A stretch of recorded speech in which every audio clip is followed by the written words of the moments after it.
চাঁদাবাজ বাদ দিলে বিএনপি দল থাকবে? এইটা আমি ওপেন চ্যালেঞ্জ করে বলতে পারি। যদি বিএনপি নেতারা, কেন্দ্রীয় নেতারা আমার এই চ্যালেঞ্জ গ্রহণ করে, তারা ইয়ে করুক, যদি চাঁদাবাজ বাদ দেয় বিএনপি দল থাকবে কিনা। ধন্যবাদ জানাচ্ছি আমার প্রিয় বিজ্ঞ আলোচক ক্যাপ্টেন মারুফ রাজু স্যার। সবসময় সত্য কথা বলেন, যেটা আমার খুব ভালো লাগে। আমি পার্সোনালি জানি যে উনি বিএনপি সাপোর্টার, তবে সবসময় বিএনপির যে ভুলগুলো সেটা তুলে ধরেন। আমরা চাই প্রতিটা রাজনীতিবিদ এইভাবে কথা বলে, তাহলে একটি সুন্দর দেশ হবে। আমার যে বিষয়টা হচ্ছে, আজকে আমাদের বিএনপির ভাইয়েরা বলতে চাচ্ছে যে জামাত হাদিয়ার নামে চাঁদাবাজি করে। সে বিষয়গুলো কিন্তু ওনারা ভালো করে জানে জামাত কিভাবে হাদিয়া গ্রহণ করে। জামাত ইসলামের একজন সহযোগী থেকে কর্মী, রোকন, দায়িত্বশীল পর্যন্ত, ইসলামী ছাত্র শিবিরের কর্মী থেকে সাথী সদস্য পর্যন্ত যারাই আছে, তারা তাদের প্রতি মাসের কিছু টাকা সংগঠনকে দিয়ে দেয়। বিশেষ করে বাংলাদেশ জামাত ইসলামীর যারা রোকন, শপথের কর্মী যারা, তারা তাদের ইনকামের 5% টাকা সংগঠনকে দিয়ে যায়। তাহলে সারা বাংলাদেশে জামাত ইসলামের কত কোটি বা কত লক্ষ রোকন আছে, তাদের থেকে যে পরিমাণ টাকাগুলো আসে, এই টাকাগুলো দিয়ে সংগঠন চলে। বিশেষ করে এখন হাদিয়া কোনটা আর চাঁদাবাজি কোনটা? যেমন আমার কাছে আসলো, এটা আমি ওয়াদা করছি যে আমি প্রতি মাসে সংগঠনকে 50 টাকা, 100 টাকা বা 500 টাকা করে দিব। আরেকটা হচ্ছে তুই প্রতি মাসে আমাকে 500 টাকা করে দিতে হবে, 100 টাকা করে দিতে হবে। টাকা কিন্তু নেওয়া হয়েছে, কিন্তু দুটো সিস্টেম। একটা হচ্ছে আমি তাকে হুঁশিয়ার দিচ্ছি তুমি প্রতি মাসে আমাকে 500 টাকা, 1000 টাকা করে দিতে হবে, এটা হচ্ছে চাঁদাবাজি। আর আমি নিজে ইচ্ছে বলছি যে আমি প্রতি মাসে 500 টাকা, 1000 টাকা বা 5 টাকা করে দিব, এটা হচ্ছে হাদিয়া বা ইয়ানত। এখন আমাদের বিএনপির ভাইরা যদি ওই যে নিজেরা চাঁদাবাজি করতে করতে যদি হালাল জিনিসটাকে যদি হারাম ভাবে নিয়ে নেয়, তাহলে এটা তো আমাদের আর কিছুর করার নাই, তাদের।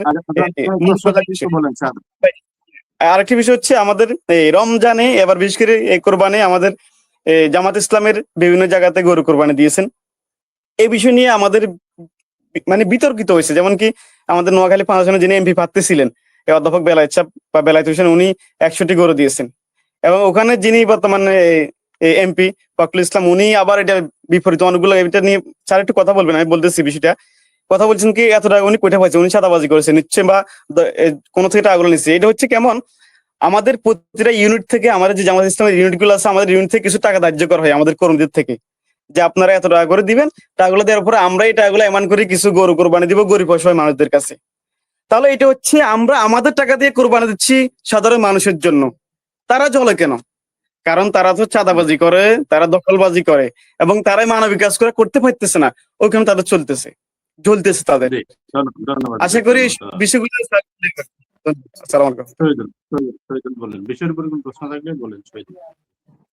আসসালামু আলাইকুম। ধন্যবাদ মনির ভাইকে। ক্যাপ্টেন মারুফ রাজু স্যারের কাছে প্রশ্ন।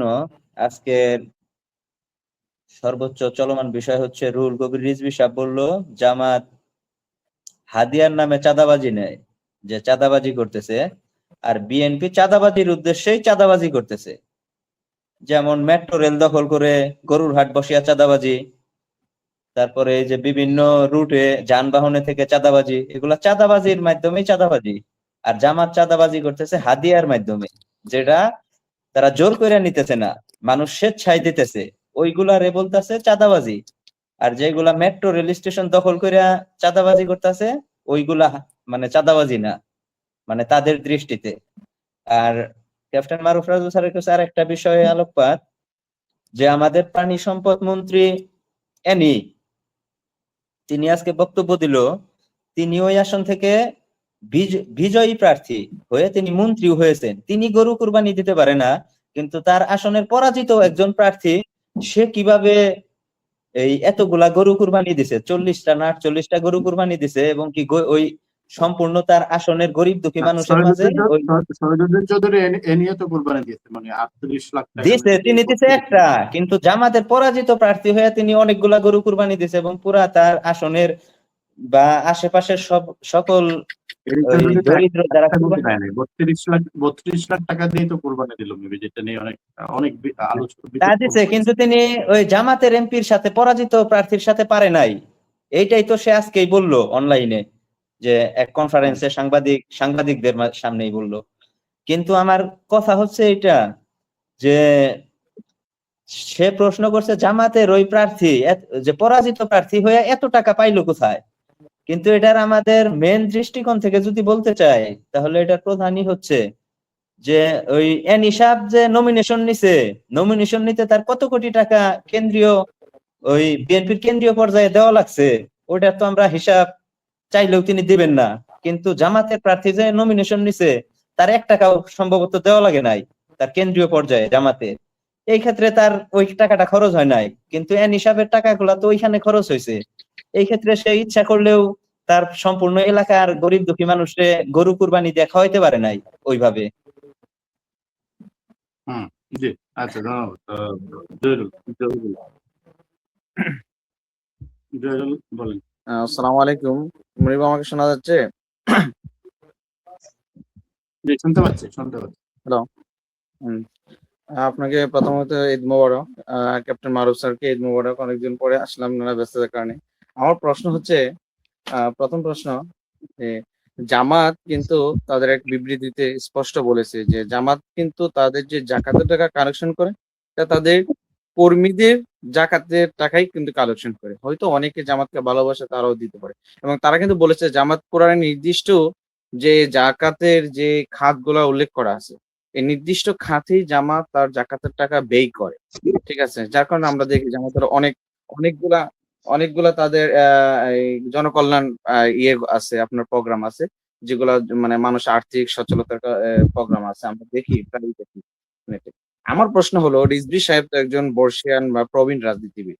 তো জামাতের কাছে কোনো চিঠি বা মেইলের মাধ্যমে জামাতের এই জাকাতের টাকা কিভাবে ব্যয় করে তার হিসাব জানতে চেয়েছেন কিনা? যদি জানতে না চেয়ে থাকেন, তাহলে উনি যে কথাটা বলেছেন এটা কি ওনার রাজনৈতিক দেউলিয়াত্বের প্রমাণ হয় কিনা বর্তমানে দেশে? রাজনৈতিক একটা স্বচ্ছতা আছে যে এটা ওনার রাজনৈতিক দেউলিয়াতের প্রমাণ হয় কিনা। দ্বিতীয় প্রশ্ন হচ্ছে, না উনি চলমান ইস্যুকে ডিভাইড করার জন্য এই ইস্যু গুলাকে উনি মানে তুলে ধরেছেন। যেমন আমরা দেখেছি যে রংপুরে একজন মানে 15 বয়সী একটা মেয়ে চেয়েছে ঢাকার একজন নেতা, ওই এলাকার স্থানীয় নেতার কাছে। আমার প্রশ্ন হলো, ওই এলাকার স্থানীয় নেতাকে কিন্তু বহিষ্কার করা হয়েছে, জাতির সামনে কেন এখনো প্রকাশ করা হয় না কোন নেতার জন্য ওই মেয়েটাকে চাওয়া হয়েছিল? এটা কেন এখনো মানে প্রকাশ করা হয় না? নিশ্চয়ই ঢাকার একজন নেতার কাছে এটা অনেক বড় নেতা হবে, অনেক মন্ত্রী হবে। এই জিনিসগুলো কেন বিএনপির লোকজন তারা নিজেদের জন্য প্রশ্ন করেন? আমরা গতকালে দেখেছি একটি বিএনপির একজন ওয়ার্ড সভাপতি আপনার একজন 9 বছর বা 12 বছর এরকম একটা মেয়েকে ধর্ষণের জন্য পুলিশ তাকে গ্রেফতার করেছে। এবং শিশু ধর্ষণ প্রচুর পরিমাণ বিএনপিতে হচ্ছে। বিএনপি কেন তার নিজের মানে যে অপকর্ম আছে সেগুলোকে নিয়ে তারা নিজেরা মানে ইয়ে হয় না, মানে তাদের যে মানে জাস্টিফাই বা তাদের আত্মসমালোচনা এটা হয় না, তারা কেন ওই জামাতকে নিয়ে বারবার প্রশ্ন করে? তাহলে আমার প্রশ্ন হলো, 91 যখন জামাতের আপনার সহযোগিতায় মানে লিল্লায় তারা ক্ষমতায় আসছিল, ক্ষমতার স্বাদ প্রথম মানে গ্রহণ করছিল গণতান্ত্রিক পন্থায়, তখন জামাতের এই দোষগুলা কোথায় ছিল? যখন 2001-এ তারা ক্ষমতায় আসছিল জামাতের সাথে, জামাতকে মন্ত্রিত্ব দিছে, তখন জামাতের এই দোষগুলা কোথায় ছিল? তারা কি আবারও আওয়ামী লীগের মতো ফিরে যাচ্ছে কিনা, বা আওয়ামী লীগের যে রোলটা তারা সেটা গ্রহণ করছে কিনা? ধন্যবাদ। জি, ধন্যবাদ। মিজান বাবু। ধন্যবাদ এনামূলক মনির ভাই এবং ক্যাপ্টেন মারুফ রাজু স্যার। আমার প্রশ্ন হচ্ছে যে সরকার 100 দিনে যে মানে ক্ষমতায় থাকলে 100 দিনের পরিকল্পনায় তেমন কেমন সাফল্য কি দেখতে পাচ্ছেন? আর বেসরকারি দল তো অবশ্যই সমালোচনা করবে। বেসরকারি দলের গণতান্ত্রিক অধিকার যে সরকারের গঠনমূলক সমালোচনা করা। আপনি দেখেন আমি ঈদের কথা বলতেছি, যাত্রাপথে যে চরম ভোগান্তি, সকাল 7টায় গাবতলীতে উঠছিলাম আমি, সেই রংপুরে আসছি পুরা 24 ঘন্টা সময় লাগছে। ঢাকার মানে এত যানজট, বিশেষ করে উত্তরবঙ্গে, সরকার কেন এটা পদক্ষেপ নিল না? যেখানে আপনার যমুনা সেতুর টোল প্লাজায় কেন সনাতনী পদ্ধতি চলবে? একটা গাড়ি যদি 30 সেকেন্ড সময় লাগে, হাজার হাজার গাড়ি সেখানে লাইন, সেখানে সাধারণ মানুষের যে ভোগান্তি, এটা কি সরকার কি চোখে দেখতে পায় না? বিগত ফ্যাসিস্ট আমলে তো না হয় সেখানে 4 লেনের কাজ চলছিল রংপুর, পুরা ঢাকা থেকে রংপুর পর্যন্ত, তখন নয় যানজট ছিল। কিন্তু সরকারের বড় যারা পদমর্যাদা মন্ত্রী এবং সড়ক পরিবহন তারা বলতেছে এবার নাকি এই মানে সুখ শান্তিপূর্ণ ঈদের যাত্রা হয়েছে। তাহলে মিডিয়াগুলা কেন এগুলা প্রকাশ করতেছে না এবং কোথায় সমস্যা, যানজটের কেন কোথায় সমস্যা, এগুলা কেন উদ্ঘাটন করতে পারছে না? না এগুলা ফ্যাসিবাদী মিডিয়াগুলা কেন প্রকাশ করতেছে না? এটা কি সরকারকে ফ্যাসিবাদের দিকে ধাবিত করতেছে না? সরকারের যেগুলো দোষ সেগুলো তুলে ধরতে হবে। আমরা পার্মানেন্ট একটা সমাধান চাচ্ছি। উত্তরবঙ্গের মানুষের চরম ভোগান্তি হয় কেন ঈদের সময় 26 ঘন্টা সময় লাগে ঢাকা থেকে রংপুর আসতে? ধন্যবাদ। জি, ধন্যবাদ। আবু জাফর সাহেব বলেন। আনমিউট করেন ভাই, মিউট আছেন, আনমিউট করতে হবে। মাইক আনমিউট করেন, মাইক মিউট। বলেন, এখন বলেন। হ্যাঁ, আসসালামু আলাইকুম। মনির ভাইকে ধন্যবাদ, অতিথি যারা আছে সকলকে শুভেচ্ছা। আসলে বিএনপি আওয়ামী লীগের পর্যায়ে যাচ্ছে আর কি, যে চাঁদাবাজ মানে হাদিয়াকে চাঁদাবাজির সাথে তুলনা করছে। তা জামাতের লোক তো হাদিয়া দেয়, তারা তাদের দলের লোকজনের কাছে নেয়। উনাদের এত বড় দল, উনাদের দল চলে কি করে?